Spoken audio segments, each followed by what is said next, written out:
अपना अपना एक बनाए, और हर रोज जब तुम उसको देखते हो तो एक मैसेज अंदर जाता है।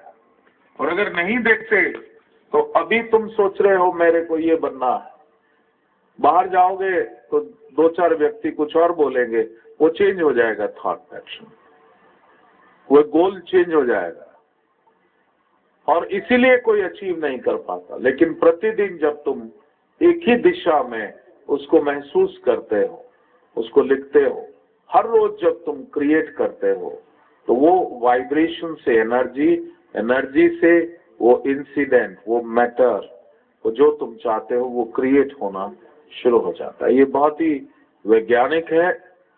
ये बहुत से बिहेवियरल साइंस के जो साधक लोग यहाँ भारत में आए और उन्होंने शिव योग सीखा और वेदों उपनिषदों का ज्ञान लिया, उन्होंने ये मॉड्यूल बनाए वेस्ट के अंदर।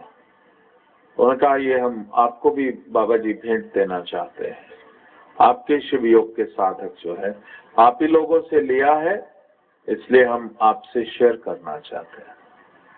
तो ये जीवन में जो भी एक लक्ष्य है उसको अचीव करने का ये एक बहुत ही कारगर, बहुत ही शक्तिशाली विधि है। हर व्यक्ति का अपना एक गोल्डन बुक होना चाहिए। गोल्डन बुक आपका हॉरोस्कोप, ये वो हॉरोस्कोप जो तुम अपने हाथ से खुद लिख रहे हो, जो तुम चाहते हो अपना भाग्य अपने हाथ से लिख रहे हो। वो जो जन्म के साथ जो हॉरोस्कोप है वो जो तुमने अनजाने में क्रिएट किया था, अब तुम साधना के द्वारा जो अनजाने में क्रिएट किया था उसको तुम इरेज कर रहे हो। जब इरेज कर रहे हो तो अब तुम क्या चाहते हो जीवन में उसको तुमने क्रिएट कर रहा है। So you are creating that. हम लोग अब साधना प्रारंभ करेंगे। परम पूज्य अद्भुत शिवानंद जी के पावन सानिध्य में इस साधना के दौरान गहरे ध्यान की अवस्था में साधकों को दिव्य अनुभूतियां हो रही हैं, जिन्हें टीवी पर प्रसारित करना संभव नहीं है। रिलैक्स, बिल्कुल शांत हो जाएंगे। अब मैं आपको श्री चक्र के बारे में बताऊंगा। श्री विद्या के साधक को श्री चक्र का पूर्ण ज्ञान होना चाहिए। जो ये श्री चक्र है ये माँ भगवती का निराकार स्वरूप है। जैसे शिवलिंग भगवान शिव का निराकार स्वरूप कहा गया है, वैसे श्री चक्र जो है वो शक्ति का निराकार स्वरूप है। जब शिवलिंग देखते हैं तो मन में भाव आता है ये शिव है,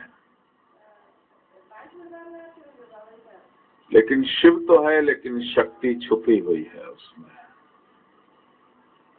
जैसे दूध में मक्खन छुपा है, तिल में तेल छुपा है, उसी तरीके से शिवलिंग में शक्ति छुपी है।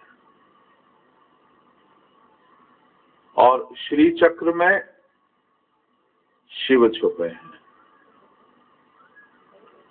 वास्तव में ब्रह्मांड की उत्पत्ति कैसे हुई? जब सब तरफ शून्य था तो एक अनाहत नाद, ओंकार का अनाहत नाद, अभी तो हम बोलते हैं आहत नाद होता है।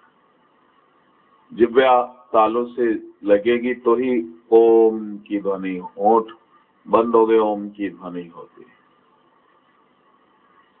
दो चाहिए, जब एक ही हो उसको अनाहत नाद कहते हैं। और जब शून्य था अनाहत नाद, सब तरफ ज्योति ज्योति प्रज्वलित थी, वो भगवान शिव का निर्गुण निराकार स्वरूप कहा जाता है उसको, परमात्मा का निर्गुण निराकार स्वरूप।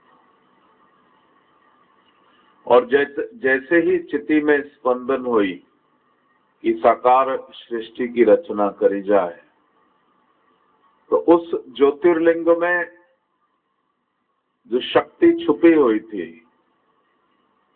वो जागृत हो गई। तो शक्ति जागृत हो गई, जो भगवती, जो आद्या शक्ति परात्पर शिव में छुपी थी वो जागृत हो गई। और उसने इसी श्री चक्र का, ज्योतिर्मय श्री चक्र का रूप धारण किया और ये श्री चक्र घूमना शुरू हो गया। और वो जो ज्योतिर्लिंग है उसी से ही साकार सृष्टि की उत्पत्ति प्रारंभ हो गई। वास्तव में कहा जाए तो ये संपूर्ण सृष्टि ही लिंग रूप है। अगर मनुष्य को ही देखा जाए तो वास्तव में हम लोग भी लिंग रूप हैं, क्योंकि अगर ऑरा फोटोग्राफी ली जाए प्राण शरीर की, आपके चारों तरफ जो आभा मंडल है वो एक शिवलिंग का रूप है।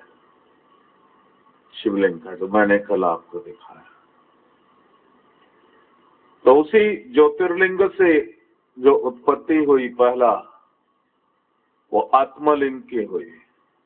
ज्योतिर्लिंग हो गया परमात्मा, परमात्मा लिंग, और उससे जो उत्पत्ति हुई वो आत्मलिंग, जो कि मैं स्वयं हूं।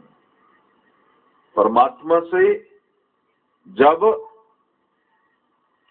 साकार रूप की इच्छा हुई तो पहला आत्म का पदार्पण हुआ, आत्मलिंग। और उसी आत्मलिंग से उत्पत्ति हुई ब्रह्मांड लिंग की, जिससे पूरे ब्रह्मांड की रचना हुई।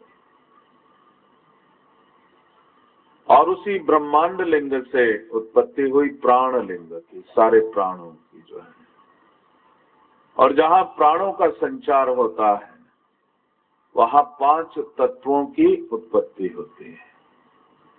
सो प्राण लिंग से उत्पत्ति हुई आकाश लिंग की, आकाश लिंग से उत्पत्ति हुई वायु लिंग की, वायु से उत्पत्ति हुई अग्नि लिंग की, अग्नि से उत्पत्ति हुई जल की, और जल लिंग से उत्पत्ति हुई पृथ्वी लिंग की। ये 5 भूत लिंग, इसको पंचभूत लिंग कहा जाता है।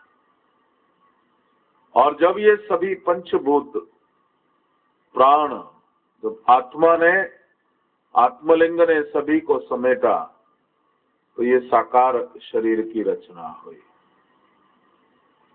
जो शरीर है, जो स्थूल शरीर है, ये पंचभूतों का बना है।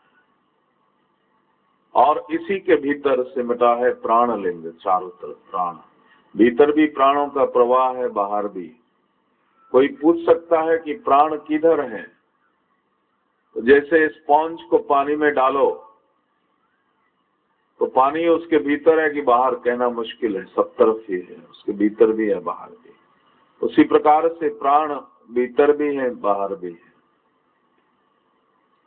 और उसी प्राण से ही आत्मा और जो ब्रह्मांड है वो हम उसको जीवात्मा बोलते हैं। जीवात्मा जो संस्कार है, तो कई जन्मों के कर्म संस्कार मन में छुपे बैठे हैं, तो उसी से वो जो आत्मा, जो परम शुद्धि की अवस्था है, वो जीवात्मा का रूप धारण कर लेते। वो जीवात्मा मनुष्य का शरीर भी ले सकती, वो जीवात्मा वृक्ष का शरीर भी ले सकती, वो जीवात्मा पशु का शरीर भी धारण कर सकती, वो जीवात्मा पक्षी का, जलचर का और किसी रेंगने वाले जीव का भी स्वरूप धारण कर सकती जीवात्मा जो। और इसीलिए शिव योग में कहा गया है कि कोई भी हमसे भिन्न नहीं है। सभी में उसी परमात्मा का संचार है, उसी में ही, सभी में ही आत्मा का संचार है। इसलिए मां भगवती दुर्गा सप्तशती में कहती है कि मैं तो चर चराचर में सर्वत्र विद्यमान हूं। ऐसा कोई भी जगत नहीं जहां मैं नहीं हूं, जहां शिव नहीं है। हम दोनों विद्यमान हैं। लेकिन जब जब तुम इच्छा करते हो, जिस रूप में इच्छा करते हो, उस स्वरूप को मैं धारण कर लेती हूँ।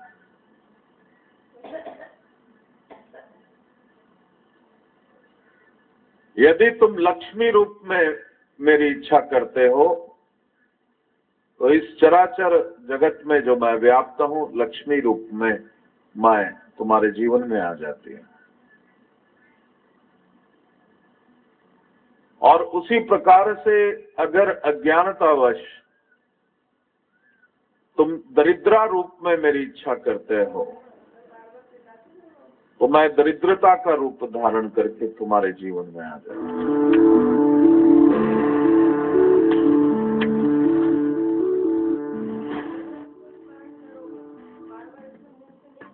इनफाइनाइट डायमेंशनल अद्वैत श्री विद्या साधना 27 अप्रैल से 1 मई रायपुर में। शिव योग श्री विद्या साधना अति दुर्लभ अद्वैत शक्ति साधना। ये साधना है भोग और मोक्ष की। ये साधना है सच्चित आनंद की। ये साधना है आत्म साक्षात्कार की। शिव योग की श्रेष्ठतम साधना श्री विद्या साधना है। इससे उच्च की साधना कोई हो ही नहीं सकती। भगवान दत्तात्रेय से आरंभ हुई अवधूत श्रृंखला के जीवित सिद्ध गुरु हैं परम पूज्य अवधूत बाबा शिवानंद जी, जिन्होंने अनेक वर्षों तक कठिन साधना करके गुरु कृपा द्वारा श्री विद्या का संपूर्ण ज्ञान प्राप्त किया। गुरु शिष्य परंपरा के अंतर्गत श्री विद्या साधना सदैव सुपात्र शिष्य को ही प्रदान की जाती रही है। ये परम पवित्र गोपनीय ज्ञान संसार से लुप्त न हो जाए, इसलिए इतिहास में पहली बार अवधूत बाबा शिवानंद जी इस अति गोपनीय ज्ञान से जनमानस को सुपात्र शिष्य बना रहे हैं। अनंत वर्षों तक बहुत गहरा तप भी किया जाए, लेकिन अगर गुरु ना हो तो इसका एक कण मात्र भी प्राप्त नहीं होता है। शास्त्र कहते हैं कि जो साधक पूर्ण श्रद्धा से साधना करता है, उसके संचित कर्म बहुत तीव्र गति से रिलीज होते हैं। संचित कर्मों के कारण ही मनुष्य के जीवन में रोग, असफलता, पारिवारिक कलह उत्पन्न होते हैं। यदि पूर्ण श्रद्धा के साथ श्री विद्या साधना की जाए तो संचित कर्मों को काटने और दिव्यता को प्राप्त करने की साधना यही है, जिससे साधक को स्वास्थ्य, सफलता और संपन्नता प्राप्त होने प्रारंभ हो जाती है।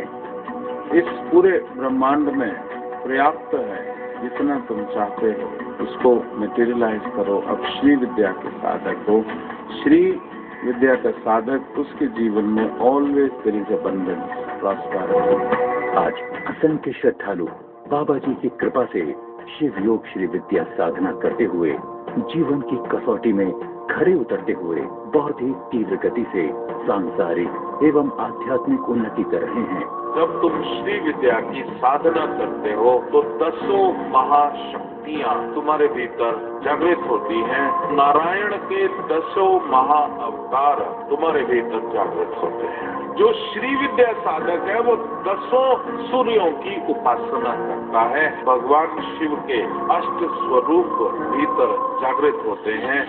वर्तमान समय में अवधूत बाबा शिवानंद जी श्री विद्या के परम सिद्ध गुरु हैं, जो इनफाइनाइट डायमेंशनल अद्वैत श्री विद्या साधना की दीक्षा प्रदान कर रहे हैं। बाबा जी का दिव्य उद्देश्य अपने साधकों को श्री विद्या के सभी स्तरों की दीक्षा प्रदान कर उन्हें श्री विद्या की इनफाइनाइट डायमेंशन तक पहुंचाना है। जब श्री विद्या का साधक जब साधना करता तब उसको राज राजेश्वरी का वो पूरा ब्रह्मांड जो है वो सबके दर्शन हो जाते हैं। वो जो द्वैत भाव होता है वो अद्वैत में बदल जाता है। और इसीलिए सिद्धों ने कहा है, जब दशम द्वार खुलता है तो आपको आप जी के दर्शन होते हैं। बाबा जी श्री विद्या साधना के दौरान शक्तिपात दीक्षा द्वारा साधकों की जन्मों से सोई हुई कुंडलिनी शक्ति को अपने तपोबल से जागृत कर उन्हें आत्म साक्षात्कार के मार्ग पर अग्रसर करते हैं। शिव योग इनफाइनाइट डायमेंशनल अद्वैत श्री विद्या साधना 27 अप्रैल से 1 मई सुबह 8:30 बजे से सायं 4 बजे तक रायपुर में। स्थान इंडोर स्टेडियम बुद्धापाड़ा नजदीक श्याम सिनेमा हॉल रायपुर। अधिक जानकारी के लिए आप हमें इन फोन नंबरों पर भी संपर्क कर सकते हैं। ऑनलाइन रजिस्ट्रेशन के लिए हमें info@shivयोग.com पर आप ईमेल भी कर सकते हैं या लॉग ऑन करें हमारी वेबसाइट www.shivyog.com पर। एडवांस प्रतिप्रसव साधना लखनऊ में 17 से 20 अप्रैल तक। समय सुबह 9 बजे से 5:30 बजे तक। स्थान इंदिरा गांधी प्रतिष्ठान ऑडिटोरियम, गोमती नगर, लखनऊ। अधिक जानकारी के लिए आप हमें इन फोन नंबरों पर भी संपर्क कर सकते हैं। आप हमें ईमेल करें info@shivyog.com पर या फिर लॉग ऑन कर सकते हैं हमारी वेबसाइट www.shivyog.com पर।